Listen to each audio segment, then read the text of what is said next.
প্রথমে দেখে নেব 30টি তাজা সংবাদ। শুরুতেই শিরোনাম। শুভেন্দু অধিকারী তৃণমূল প্রার্থী পবিত্র করের বাড়ির পাশ দিয়ে যাচ্ছিল শুভেন্দুর মিছিল, তখনই ঘটল অবিশ্বাস্য ঘটনা। মোতায়েন বিরাট পুলিশ বাহিনী। এলপিজি গ্যাস সিলিন্ডার 14.2 কেজি নয়, এবার মিলতে পারে অর্ধেক ভর্তি গ্যাস সিলিন্ডার, ওজনে হবে কম। ভোটারদের সুবিধায় নতুন ব্যবস্থা, ভোট দিতে গেলে মানতে হবে নিয়ম। কি কি নথি লাগবে, বুথের বাইরে তালিকা টাঙাবে কমিশন। দিলীপ জায়ার বিদ্রোহ, টিকিট না পেয়ে সল্টলেকের সদর দপ্তরে রিঙ্কু মজুমদার, কি বললেন দিলীপ ঘোষ। অভিষেক ব্যানার্জি প্রথম চাল পবিত্র করকে প্রার্থী, শুভেন্দুর বিরুদ্ধে অভিষেকের দ্বিতীয় চাল আরও মারাত্মক। নন্দীগ্রামী পাখির চোখ তৃণমূল সেনাপতির, কি প্ল্যান জানেন। বাংলার সরকারি কর্মীদের মুখে হাসি, মার্চে আসছে বকেয়া ডিএর প্রথম কিস্তি, কার পকেটে কত ঢুকবে। ভোট প্রস্তুতি বুঝে নিতে বঙ্গ সফরে নিতিন, প্রচারে ঝাঁজ বাড়াতে কলকাতায় রোড শো মোদির। নির্বাচন কমিশনের কড়া নিয়ম, বুথের 100 মিটারের মধ্যেই বন্ধ করতে হবে মোবাইল ফোন। ইভিএম নিয়ে বড় পদক্ষেপ নির্বাচন কমিশনের, ভোটের আগেই বদলে গেল সব হিসাব, বার্তা .in। দেশের দীর্ঘমেয়াদী শাসক হিসেবে রেকর্ড গড়লেন মোদি, টপকালেন সিকিমের পবন চামলিংকে। বাঙালির আতেলবাজিতে আপত্তি আছে, সেই বিতর্কিত সঞ্জীব সান্যাল কি এবার বিধানসভায় বিজেপির মুখ। এতক্ষণ শুনছিলেন সংবাদ শিরোনাম, এবার আসছে বিস্তারিত খবরটিতে।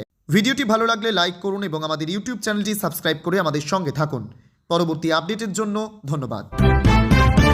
একদা শুভেন্দু অধিকারী ঘনিষ্ঠ পবিত্র করকে নন্দীগ্রামে প্রার্থী করে বড় চমক দিয়েছিল তৃণমূল কংগ্রেস। সেই পবিত্র করের খাস তালুকেই শুক্রবার তৃণমূলে ভাঙন ধরিয়েছেন বিরোধী দলনেতা তথা নন্দীগ্রামের বিজেপি প্রার্থী শুভেন্দু অধিকারী। শুক্রবার তৃণমূলের প্রাক্তন পঞ্চায়েত প্রধান সহ বেশ কয়েকজন তৃণমূল নেতাকর্মী বিজেপিতে যোগ দেন। আর রবিবার নন্দীগ্রামে ভোট প্রচারে বেরিয়ে সেই পবিত্র করের বাড়ির পাশ দিয়ে শুভেন্দুর মিছিল যাওয়ার সময় ঘটল এক অভাবনীয় ঘটনা। কি ঘটল? রবিবার সকাল থেকে নন্দীগ্রামে ভোট প্রচারে বের হন শুভেন্দু। একসময় বিজেপি নেতাকর্মীদের নিয়ে মিছিল নিয়ে তিনি পৌঁছান পবিত্র করের বাড়ির কাছে। সেই সময় মিছিল পবিত্রর বাড়ির পাশ দিয়ে যাওয়ার সময় চোর চোর স্লোগান দিতে শুরু করেন। পবিত্র করের বাড়ির সামনে বিরাট পুলিশ বাহিনী মোতায়েন করা আছে। বিজেপির মিছিল থেকে সেই পবিত্র করের নাম করে চোর চোর স্লোগান ওঠায় উত্তেজনা তৈরি হয়। তাই এরপরেই সেখানে পুলিশ বাহিনী মোতায়েন করা হয়েছে। যদিও মিছিল শেষে শুভেন্দু দলের নেতাকর্মীদের উদ্দেশ্যে বলেন, কেউ খারাপ শব্দ ব্যবহার করবেন না, আপনারা আমাকে মমতা বন্দ্যোপাধ্যায়ের বিরুদ্ধে জিতিয়েছেন। মধ্যপ্রাচ্যে যুদ্ধের কারণে তেল ও গ্যাসের সংকটে ভুগছে সারা বিশ্ব। ইরান, ইসরায়েল এবং যুক্তরাষ্ট্রের মধ্যে যুদ্ধ চলছে। এই যুদ্ধের সবচেয়ে বড় প্রভাব পড়েছে হরমুজ প্রণালীর ওপর, একটি সংকীর্ণ সামুদ্রিক পথ যার মধ্যে দিয়ে বিশ্বের 20% তেল ও গ্যাস পরিবাহিত হয়। ভারতেও গ্যাস সরবরাহে ব্যাপক প্রভাব পড়েছে। সরকার জানিয়েছে যে পশ্চিম এশিয়ার যুদ্ধ পরিস্থিতির কারণে জ্বালানি সরবরাহ ব্যাহত হয়েছে। তা সত্ত্বেও ঘরোয়া এলপিজি এবং পিএনজিকে সর্বোচ্চ অগ্রাধিকার দেওয়া হচ্ছে। পাশাপাশি হাসপাতাল এবং শিক্ষা প্রতিষ্ঠানগুলিকেও অগ্রাধিকার দেওয়া হচ্ছে। এলপিজির চাহিদার ভারসাম্য বজায় রাখতে সরকার বেশ কিছু পদক্ষেপ নিয়েছে। শোধনাগারের উৎপাদন 38% বাড়ানো হয়েছে এবং শহরাঞ্চলে সিলিন্ডার বুকিংয়ের ব্যবধান 21 দিন থেকে বাড়িয়ে 25 দিন এবং গ্রামাঞ্চলে 45 দিন করা হয়েছে। এছাড়াও সরকার একটা বড় সিদ্ধান্ত নিতে চলেছে। ভারতে ডোমেস্টিক সিলিন্ডারে 14.2 কেজি গ্যাস থাকে। যদিও সরবরাহ পরিস্থিতি ক্রমশ খারাপ হতে থাকে, তাহলে এবার সিলিন্ডারগুলিতে 7 বা 10 কেজি গ্যাস ভরা হবে। তেমনি 10 কেজির প্লাস্টিক সিলিন্ডারে দেওয়া হবে 5 কেজি গ্যাস। ওজনের ভিত্তিতে ঠিক হবে দাম, আর সেটাই বাড়ি বাড়ি সাপ্লাই করা হবে। যদিও এ বিষয়ে কেন্দ্রীয় পেট্রোলিয়াম মন্ত্রক এখনও চূড়ান্ত। ভোটারদের সুবিধা বাড়ানোর জন্য এবং ভোট গ্রহণ প্রক্রিয়াকে আরও সুশৃঙ্খল করার জন্য এবার একাধিক নতুন ব্যবস্থা ঘোষণা করল নির্বাচন কমিশন। বুথের বাইরে যাতে ভোটাররা প্রয়োজনীয় তথ্য জানতে পারেন, সেই জন্য 4 ধরনের পোস্টার টাঙানোর সিদ্ধান্ত নেওয়া হয়েছে। সেই পোস্টারে প্রার্থীদের নাম, ভোট দেওয়ার নিয়ম, কি করা যাবে এবং কি করা যাবে না, এই সমস্ত বিষয় স্পষ্ট করে উল্লেখ করা থাকবে। এমনকি ভোটের কার্ড ছাড়াও আর কোন কোন নথি দেখিয়ে ভোট দেওয়া যাবে সেটিও সেখানে জানানো হবে। কমিশনের নির্দেশ অনুসারে প্রত্যেকটি ভোট কেন্দ্রের কাছে একটি করে ভোটার সহায়তা কেন্দ্র রাখা হবে। আর সেখানে বুথ লেভেল অফিসারদের দায়িত্বে থাকতে বলা হয়েছে। ভোটারদের সঠিক বুথ খুঁজে পেতে সাহায্য করা থেকে শুরু করে তালিকা অনুযায়ী ক্রম নম্বর বুঝিয়ে দেওয়া, এই সমস্ত কাজ করবেন বিএলওরা। ভোটারদের জন্য ভোটের দিন কিছু ন্যূনতম পরিষেবাও নিশ্চিত করতে বলা হয়েছে। এর মধ্যে রয়েছে পর্যাপ্ত আলো, পানীয় জল, প্রতিবন্ধী ভোটারদের জন্য উপযুক্ত র্যাম্প, শৌচাগারের ব্যবস্থা এবং লাইনে দাঁড়ানোর জন্য ছায়ার ব্যবস্থা। সেই সঙ্গে আলাদা করে ভোটকক্ষ চিহ্নিত করার নির্দেশও দেওয়া হয়েছে। 2026-এর বিধানসভা নির্বাচনের দ্বিতীয় দফার প্রার্থী তালিকা প্রকাশ হতেই বঙ্গ বিজেপির অন্দরে চাপা ক্ষোভ এবার প্রকাশ্যে। আলোচনার কেন্দ্রে রয়েছেন প্রাক্তন রাজ্য সভাপতি দিলীপ ঘোষের স্ত্রী রিঙ্কু মজুমদার। নিউটাউন রাজারহাট কেন্দ্র থেকে প্রার্থী হওয়ার ইচ্ছে প্রকাশ করে বায়োডেটা জমা দিলেও তালিকায় নিজের নাম না দেখে সরাসরি সল্টলেকের দলীয় কার্যালয়ে হাজির হন তিনি। এই ঘটনাকে কেন্দ্র করে শুরু হয়েছে রাজনৈতিক জল্পনা। দল যা সিদ্ধান্ত নিয়েছে সেটাই মান্য। রবিবার প্রাতঃভ্রমণে বেরিয়ে এ প্রসঙ্গে মুখ খোলেন দিলীপ ঘোষ। রিঙ্কু মজুমদারের টিকিট না পাওয়া নিয়ে প্রশ্ন করা হলে তিনি বলেন, হাজার হাজার কর্মী আবেদন করেছেন, উনিও করেছেন। উনি আমার আগে থেকে দল করছেন, তবে দল যা সিদ্ধান্ত নিয়েছে সেটাই মানা হয়েছে। দিলীপবাবুর এই মন্তব্যে একদিকে যেমন স্ত্রীর রাজনৈতিক অভিজ্ঞতার প্রতি সম্মান ঝরে পড়ছে, তেমনি দলীয় শৃঙ্খলার প্রতি দায়বদ্ধতাও ফুটে উঠেছে। তবে রিঙ্কু দেবীর ক্ষোভ যে সহজে কমছে না তা তার দলের সদর দপ্তরে সশরীরে হাজিরা দেওয়ার ঘটনাতেই স্পষ্ট। একাধিক ইস্যুতে তৃণমূলকে তোপ টিকিট বিতর্ক ছাড়াও এদিন আরজিকর হাসপাতালের লিফট বিভ্রাটে যুবকের মৃত্যু এবং মমতা বন্দ্যোপাধ্যায়ের রেড রোডের সভা নিয়ে কড়া ভাষায় আক্রমণ শানান দিলীপ। ভোটের আগে উত্তর ও দক্ষিণবঙ্গে একই দিনে প্রচারে নামতে চলেছে তৃণমূল কংগ্রেস। একযোগে মাঠে মমতা, অভিষেক। আসন্ন বিধানসভা নির্বাচনের দিন যত ঘনিয়ে আসছে ততই রাজ্যে প্রচার জোরদার করছে শাসক দল তৃণমূল কংগ্রেস।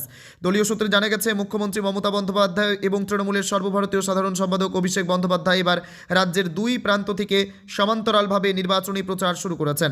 তবে অভিষেকের আলাদা নজরে রয়েছে নন্দীগ্রাম। বিরোধী দলনেতা শুভেন্দু অধিকারীর গড়ে তারই ঘনিষ্ঠ পবিত্র করকে প্রার্থী করে চমকে দিয়েছিল তৃণমূল। এবার সেই নন্দীগ্রাম আসন দখল করতে মরিয়া মমতা, অভিষেক। শুধু অভিষেকই নন্দীগ্রামে তিনটি সভা করতে চলেছেন। নন্দীগ্রাম থেকেই পূর্ব মেদিনীপুরে প্রচার শুরু করতে যাচ্ছেন অভিষেক বন্দ্যোপাধ্যায়। জানা যাচ্ছে, নির্বাচনী আবহে দলীয় সংগঠনকে আরও মজবুত করতে চলতি মাসেই পূর্ব মেদিনীপুরে 3টি প্রচার কর্মসূচিতে অংশগ্রহণ করবেন তৃণমূল সর্বভারতীয় সাধারণ সম্পাদক। জানা যাচ্ছে, 25 মার্চ নন্দীগ্রামে একটি কর্মী সভার মাধ্যমে প্রচার শুরু করবেন তিনি। এরপর 27 মার্চ পাঁশকুড়া পূর্ব কেন্দ্রে তার একটি জনসভা করার। পশ্চিমবঙ্গ সরকারি কর্মীদের জন্য বড় খবর। সুপ্রিম কোর্টের নির্দেশে মার্চ 2026-এই মিলছে বকেয়া ডিএর প্রথম কিস্তি। কার বেতনে কত টাকা বাড়বে এবং কিভাবে মিলবে বকেয়া, বিস্তারিত জানুন এই প্রতিবেদনে। দীর্ঘ প্রতীক্ষার অবসান ঘটিয়ে অবশেষে বকেয়া মহার্ঘ ভাতা বা ডিএ পেতে চলেছেন পশ্চিমবঙ্গের সরকারি কর্মীরা। সুপ্রিম কোর্টের কড়া নির্দেশ ও রাজ্য সরকারের সাম্প্রতিক বিজ্ঞপ্তির পর চলতি মার্চ মাসেই বকেয়া মেটানোর প্রক্রিয়া শুরু হচ্ছে। মুখ্যমন্ত্রী মমতা বন্দ্যোপাধ্যায়ের ঘোষণার পর নবান্নের অর্থ দফতর ইতিমধ্যেই এ সংক্রান্ত নির্দেশিকা জারি করেছে, যার ফলে রাজ্যের প্রায় 12 লক্ষ বর্তমান ও প্রাক্তন কর্মী উপকৃত হবেন। বকেয়া মেটানোর সময়সীমা ও কিস্তি। সুপ্রিম কোর্টের অন্তর্বর্তী নির্দেশ অনুযায়ী মোট বকেয়া ডিএর 25% আগামী 31 মার্চ 2026-এর মধ্যে মিটিয়ে দিতে হবে। রাজ্য সরকারের বিজ্ঞপ্তি অনুসারে প্রথম পর্যায়ে 2016 সালের জানুয়ারি থেকে 2019 সালের ডিসেম্বর পর্যন্ত সময়ের বকেয়া ডিএ হিসাব করা হয়েছে। এই 4 বছরের বকেয়া 2 কিস্তিতে দেওয়া হবে, যার প্রথম কিস্তি মিলবে এই মার্চ মাসে এবং দ্বিতীয় কিস্তি দেওয়া হবে 2026 সালের সেপ্টেম্বর মাসে। পরিবর্তনের ডাক দিলেও বঙ্গে তৃণমূলের গভীর শিকড় উপড়ে ফেলা সহজ নয়। বঙ্গে বিজেপি নেতৃত্বের বডি ল্যাঙ্গুয়েজ যতই আগ্রাসী হোক না কেন, এই বাস্তব সত্যটা ভালোই বোঝে দিল্লি। তাই শুভেন্দুদের গালভরা গল্পের সঙ্গে বাস্তব পরিস্থিতি যাচাই করে নিতে আগামী সপ্তাহে রাজ্যে আসছেন বিজেপির সর্বভারতীয় সভাপতি নীতিন নবীন। এমনটাই জানা যাচ্ছে গেরুয়া শিবিরের তরফে। পাশাপাশি বঙ্গে প্রচারের ঝাঁজ বাড়াতে কোমর বেঁধে মাঠে নামছেন খোদ প্রধানমন্ত্রী নরেন্দ্র মোদী। রাজ্যে একাধিক সভার পাশাপাশি কলকাতায় রোড শো করবেন তিনি। শোনা যাচ্ছে উত্তর কলকাতায় হবে এই রোড শো। 23 ও 29 এপ্রিল বঙ্গে 2 দফায় বঙ্গে হতে চলেছে বিধানসভা নির্বাচন। ইতিমধ্যে সিংহভাগ কেন্দ্রে প্রার্থীও দিয়ে দিয়েছে বিজেপি। এই অবস্থায় রাজ্যে দলের সাংগঠনিক পরিস্থিতি খতিয়ে দেখতে রাজ্যে আসছেন নীতিন নবীন। বিজেপি সূত্রে জানা যাচ্ছে, 24 থেকে 26 মার্চের মধ্যেই হতে চলেছে এই সফর। জানা যাচ্ছে, এই সফরে রাজ্যে দলের সাংগঠনিক শক্তি বুঝিয়ে দেখতে ম্যারাথন বৈঠক করবেন বিজেপি সভাপতি আলাদা। পশ্চিমবঙ্গ সহ 5 রাজ্যে ভোট গ্রহণের আগে একগুচ্ছ কড়া নির্দেশিকা জারি করল নির্বাচন কমিশন। এবার থেকে ভোট কেন্দ্রের 100 মিটার দূরত্বের মধ্যেই ভোটারদের মোবাইল ফোন সুইচ অফ বা সাইলেন্ট করে রাখতে হবে। বুথের বাইরে ফোন জমা রাখার বিশেষ ব্যবস্থাও করবে কমিশন। এছাড়া ভোটারদের সুবিধার্থে প্রতিটি বুথের বাইরে প্রার্থীদের নাম, প্রয়োজনীয় নথি এবং ভোট দেওয়ার পদ্ধতি সম্বলিত 4টি বিশদ পোস্টার টাঙানো থাকবে। বিএলওদের উপস্থিতিতে তৈরি হবে বিশেষ সহায়তা কেন্দ্র। পানীয় জল, শৌচাগার এবং ছায়ার ব্যবস্থার পাশাপাশি প্রতিবন্ধী ভোটারদের জন্য র্যাম্প নিশ্চিত করার নির্দেশ দেওয়া হয়েছে। আগামী 23 এবং 29 এপ্রিল পশ্চিমবঙ্গে 2 দফায় ভোট গ্রহণ হবে এবং ফলাফল ঘোষণা করা হবে 4 মে। সামনে বিধানসভা নির্বাচনকে কেন্দ্র করে ইভিএম ও ভিভিপ্যাট নিয়ে বিশেষ রণকৌশল ঘোষণা করল কেন্দ্রীয় নির্বাচন কমিশন। পশ্চিমবঙ্গ, তামিলনাড়ু, কেরালা, আসাম এবং পুদুচেরিতে ভোট গ্রহণের দিনক্ষণ ঘোষণার পর এবার স্বচ্ছতা বজায় রাখতে ইভিএমের র্যান্ডমাইজেশন প্রক্রিয়া শুরু হয়েছে।